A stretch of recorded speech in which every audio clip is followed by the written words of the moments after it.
Hey!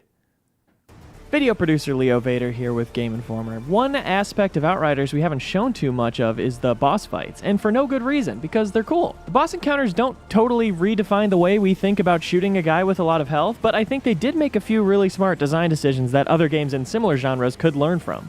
The big one for me is having named moves that are super clearly telegraphed. You can read the ability they're using and watch the bar fill as they start to unleash it. This was initially just cool because it made the game feel like Dragon Ball Z with superpowered fighters basically yelling out the names of their moves while they're charging up. But the more we played, and honestly the more I looked through the footage with time to dissect what's going on, it's clear this can have a serious impact on the fight if you use the information it gives you to your advantage. For example, when a boss is charging a big attack ability like Discharge Mine, someone playing the Trickster class can throw out a slow trap to slow down the bar as it fills, while the full team lays into the boss with enough damage and shotgun blasts to knock him out of the attack before he can get it off. Or a Trickster could just teleport behind the boss as the bar fills and the ability fires, knowing the precise timing to teleport and get that flank without necessarily playing and replaying the boss 100 times to memorize all the patterns. That's something that really appeals to me. The naming of attacks also just helps with callouts for your team. Telling everyone what to do when the boss goes into steel wall is far clearer and more useful than telling them, the boss is doing that thing again with all the steel. Another thing I want to talk about is the clever design and the sheer variety of abilities getting used against you.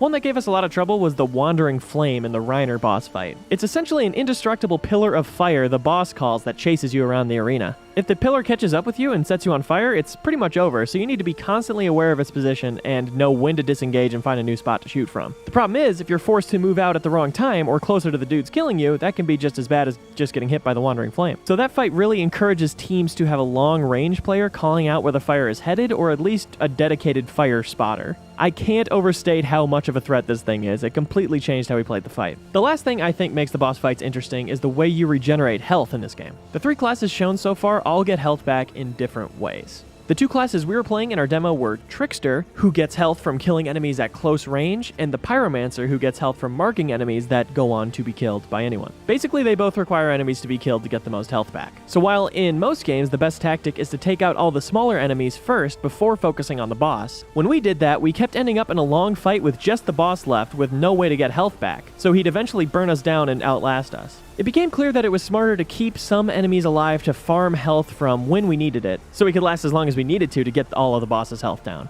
Definitely felt unique from other games. So that about sums it up. As anyone who knows me knows, I'm really not a boss fight guy. So many of them just end up feeling tedious and overlong to me. But I think because of the design tricks I laid out here, they're a bit more my speed. They're definitely set up to keep you engaged and thinking rather than just rewarding reaction time and memorization. This was the last video of our Outriders issue. Thanks everyone for sticking with us. In case you missed anything, we had the full cover story from the magazine go up at GameInformer.com/Outriders. And for gameplay impressions on the podcast, new gameplay videos of 2 of the classes, and a video showing off a few of the coolest weapons. All of those are available both on youtube.com/GameInformer or at GameInformer.com/Outriders. Thanks everybody for watching.